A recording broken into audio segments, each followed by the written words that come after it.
Mes chers compatriotes, je suis heureux de m'adresser à vous à l'occasion de la célébration demain, 4 avril 2021, du 68e anniversaire de l'indépendance de notre pays. À chacune et à chacun de vous, j'adresse mes chaleureuses félicitations. En cette semaine sainte marquant la fin du carême, je souhaite joyeuse Pâques à nos frères et sœurs chrétiens. Comme l'année dernière, la pandémie Covid-19 ne nous permettra pas de tenir le défilé traditionnel. Je présiderai donc au Palais de la République une cérémonie de levée des couleurs en présence des présidents des institutions constitutionnelles et des membres du gouvernement. La maladie est toujours là, en effet. La bataille n'est pas encore gagnée, même si nos résultats sont appréciables grâce à nos efforts communs. Alors, ne nous relâchons pas. Continuons à porter nos masques et à respecter toutes les recommandations sanitaires contre la propagation du virus. Je réitère une fois de plus notre reconnaissance à notre corps médical et paramédical, ainsi qu'au personnel de soutien pour leur dévouement dans la lutte contre la pandémie et le bon déroulement de la campagne de vaccination, comme en témoigne l'adhésion massive de la population. Le gouvernement reste activement engagé dans l'acquisition de vaccins pour maintenir le rythme de la campagne. Mes chers compatriotes, au nom de la nation, je redis à nos anciens combattants nos sentiments de respect et d'affection. Modèle de courage et de dignité, leur sacrifice immense à des heures sombres de l'humanité nous rappelle la chance que nous avons de vivre libres, dans la paix, et le devoir qui nous incombe de préserver la coexistence pacifique qui cimente notre nation. Cette fête est aussi celle de l'armée et de la jeunesse. À vous, officiers, sous-officiers et militaires du rang, j'exprime ma fierté et ma confiance pour votre engagement au service de la nation et de la paix dans le monde.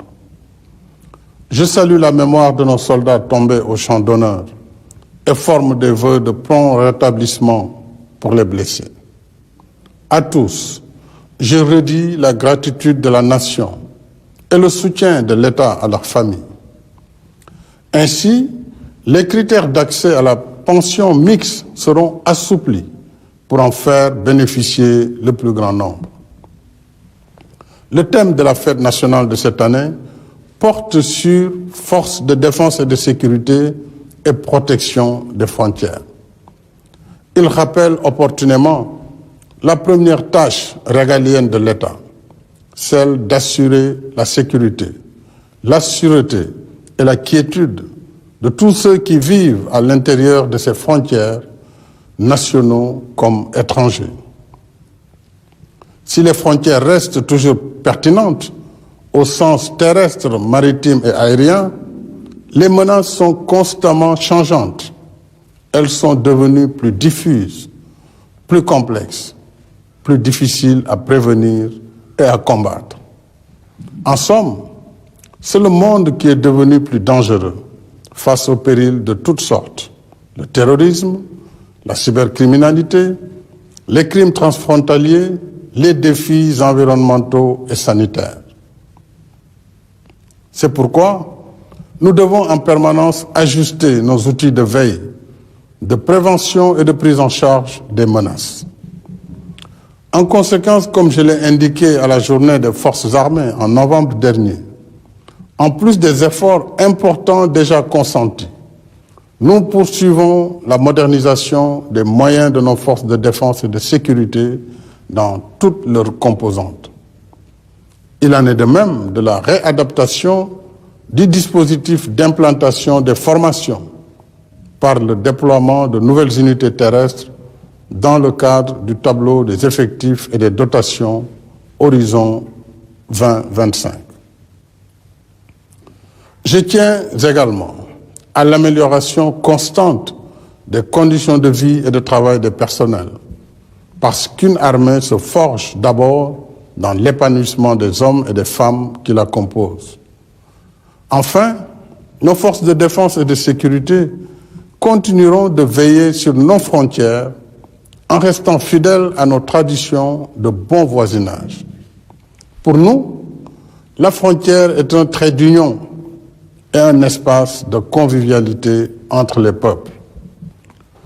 Mes chers compatriotes, la fête nationale nous rassemble plus que toute autre.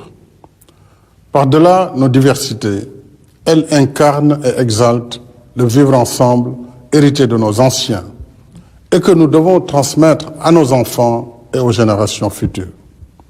Ce soir, devant vous, je réaffirme solennellement que le Sénégal est une nation unie et indivisible, et le restera.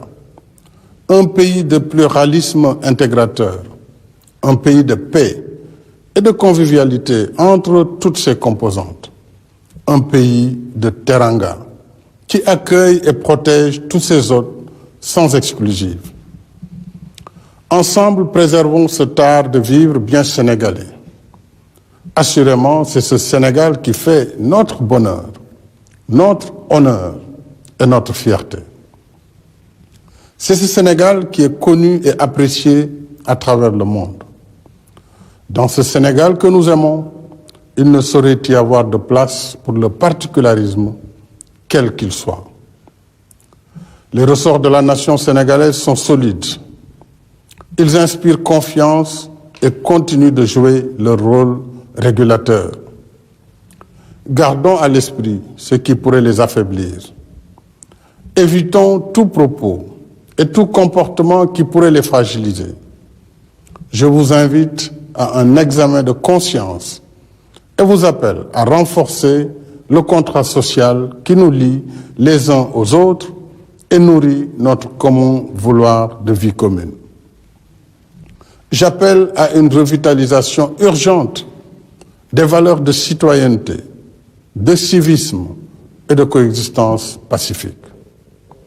J'appelle au respect des institutions et des principes qui gouvernent notre démocratie, l'état de droit et la République.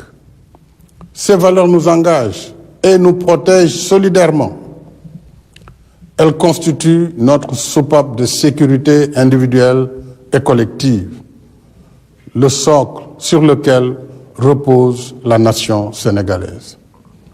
Nul n'a le pouvoir ni le droit de les mettre en péril. Dans cet esprit, je resterai ouvert au dialogue et à la concertation pour faire avancer nos causes communes. En même temps, je poursuivrai sans relâche la mise en œuvre de ma vision d'un Sénégal pour tous, par le développement inclusif et solidaire, l'équité territoriale et la justice sociale. En un mot, la protection sociale pour tous. C'est cela aussi la construction de l'unité nationale à travers les initiatives et programmes de développement communautaire, de modernisation des villes et des territoires frontaliers, de bourses de sécurité familiale, de couverture maladie universelle et de soutien à l'entrepreneuriat rapide des femmes et des jeunes. Ces initiatives et programmes continueront de faire corps et âme avec le Sénégal dans son ensemble. Plus que jamais, je reste à l'écoute des pulsions profondes du pays, à l'écoute du Sénégal, des villes, des banlieues et des campagnes. Je continuerai de répondre aux besoins d'accès aux infrastructures, à l'eau, à l'électricité, à l'éducation, aux soins de santé, au logement, à l'emploi et aux activités génératrices de revenus. Nous l'avons fait à Saré Liou, Angayen Sabah, Darou Ndiaye, Tchoubalel Nabadji, Toumania, Nouma, Barokunda, Madina Wandifa, Djinani, Djembereng et tant d'autres localités bénéficiaires des politiques d'équité territoriale et de justice sociale. Nous le ferons à Bolindao, à Fafakuru, Tarundiaï, Kunda, Djakhaling, Sinthiou Amadou Salam, Bokiladje, Brin, Bassoul et Kerdabo, entre autres cibles de la phase 2 du PUDC, dont l'important volet d'électrification de 2000 villages a démarré le 27 mars dernier.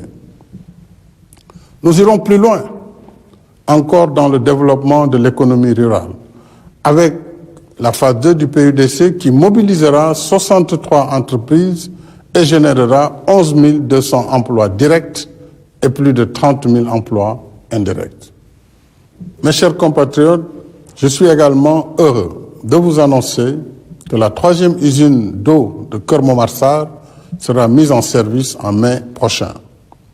Cet ouvrage de grande envergure, doté d'une conduite d'eau de 216 km et d'une capacité de 100 000 mètres cubes par jour pour sa première phase, sur 200 000 mètres cubes au total, contribuera à améliorer de façon substantielle la fourniture en eau pour Dakar, Thiès et d'autres localités. D'autres travaux sont en cours à Louga, Kaffrine, Matam, Tambacounda, Kédougou, Kolda, Sédhiou et Ziguinchor. Ils seront suivis de la construction et de la remise en état d'ouvrages à Thiès, Tivaouane, Diourbel, Mbacké, Kaffrine, Fatick et Kaolack, en plus du programme national de 80 000 branchements sociaux entièrement subventionnés par l'État. Mes chers compatriotes, la fête de l'indépendance, c'est aussi et surtout celle de la jeunesse, dont l'ambition, la force et la vitalité portent nos espoirs de lendemain meilleur. Cette fête, Jeunes du Sénégal, vous est spécialement dédiée. Je veux qu'elle soit le point de départ de nouvelles réponses à vos besoins en éducation, formation, emploi, financement de projets et soutien à l'entrepreneuriat. Ces dernières années, en investissant massivement dans la réalisation d'infrastructures lourdes, l'État a aussi consacré beaucoup d'efforts et de ressources à la création d'emplois et au soutien à la formation, à l'entrepreneuriat et aux activités génératrices de revenus pour les jeunes. Mais la lutte contre le chômage des jeunes nécessite aujourd'hui un nouvel élan, en raison de la crise économique sans précédent qui affecte tous les pays développés et en développement. C'est pourquoi, chers jeunes, comme je vous l'avais annoncé dans mon message du 8 mars, j'ai décidé d'une réorientation des allocations budgétaires à hauteur de 450 milliards de francs CFA au moins sur 3 ans, dont 150 milliards pour cette année. Ces ressources serviront à financer le programme d'urgence pour l'emploi et l'insertion socio-économique des jeunes, qui sera issu du Conseil présidentiel que je présiderai le jeudi 22 avril. J'ai voulu que les travaux de ce Conseil s'appuient sur les réalités de nos terroirs, dans un format inclusif, associant la jeunesse ouvrière, artisanale, paysanne, entrepreneuriale, sportive, artistique, du secteur informel, des cultures urbaines et des loisirs. C'est l'objet de consultations préparatoires menées dans nos 14 régions, grâce au soutien de l'administration territoriale et locale, pour établir l'état réactualisé de leurs potentialités et contraintes. Je remercie les autorités administratives et locales, ainsi que tous les acteurs ayant participé aux consultations. J'exprime également ma gratitude aux nombreuses bonnes volontés qui m'ont fait parvenir leur contribution dans un bel élan citoyen. Le gouvernement tiendra compte de toutes ces contributions dans le cadre de la formulation d'une stratégie cohérente de territorialisation des politiques et de mutualisation des instruments de promotion de l'emploi, de l'entrepreneuriat et d'insertion des jeunes. À cette fin, ces instruments seront renforcés en ressources, de même que dans leur gouvernance et leur processus décisionnel. Par souci d'équité territoriale et de simplification des procédures, un guichet unique sera installé dans chacun de nos 45 départements. Dénommé Pôle emploi et entrepreneuriat pour les jeunes et les femmes, ce guichet servira de cadre d'accueil, de conseil et de financement des porteurs de projets. La DER-FJ, l'ANPEJ, l'ADPME et le FONGIP, entre autres, seront représentés dans chaque guichet unique afin d'apporter l'expertise, le financement et le suivi des projets. Dans l'immédiat, en soutien à l'emploi et aux ménages, j'ai décidé d'allouer dès le mois de mai 80 milliards de francs CFA au recrutement de 65 000 jeunes sur l'ensemble du territoire national dans les activités d'éducation, de reforestation, de reboisement, d'hygiène publique, de sécurité, d'entretien routier et de pavage des villes, entre autres. Un quota spécial sera réservé au recrutement de 5 000 enseignants pour le préscolaire, le primaire, le moyen et le secondaire, y compris les daras modernes et l'enseignement arabe. Je lance un appel au secteur privé à se joindre à cette dynamique nationale. Ainsi, le gouvernement proposera l'extension de la convention État-employeur à la filière de l'agriculture et de l'agrobusiness pour un objectif de 15 000 emplois à créer afin de soutenir nos efforts d'autosuffisance alimentaire et de transformation des produits locaux. À cette fin, l'allocation de l'État à la Convention passera d'1 milliard à 15 milliards de francs CFA. Je me réjouis également d'annoncer que je procéderai au mois de mai à l'inauguration du data center de Diamniadio. C'est une grande révolution pour la souveraineté digitale de notre pays, qui disposera pour la première fois de sa propre structure de stockage des données numériques. Entre autres fonctionnalités, le data center permettra de généraliser le très haut débit sur l'étendue du territoire national, satisfaire à des coûts abordables les demandes de l'administration et du secteur privé en matière d'hébergement et d'exploitation de plateformes et données informatiques, et faciliter la dématérialisation des procédures pour la délivrance rapide et transparente des services et documents administratifs, y compris des actes d'état civil. En outre, le centre favorisera l'éclosion dans l'économie numérique de plus de 4 600 entreprises et la génération de plus de 15 700 emplois, dont 720 directs. Cette dynamique sera renforcée par le parc de technologies numériques de Diamniadio, dont les travaux s'achèvent cette année.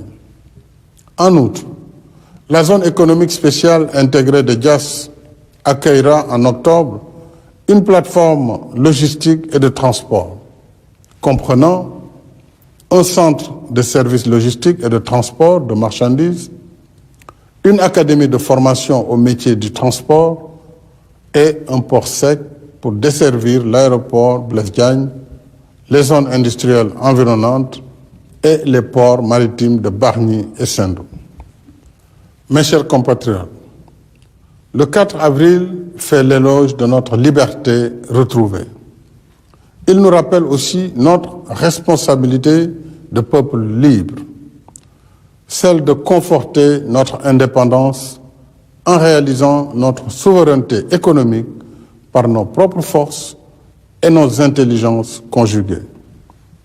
Seuls face à notre destin, nous réussirons à rester libres en travaillant ensemble unis et solidaires, comme nous y invite notre hymne national, épaule contre épaule, debout, solides et soudés comme un seul bloc.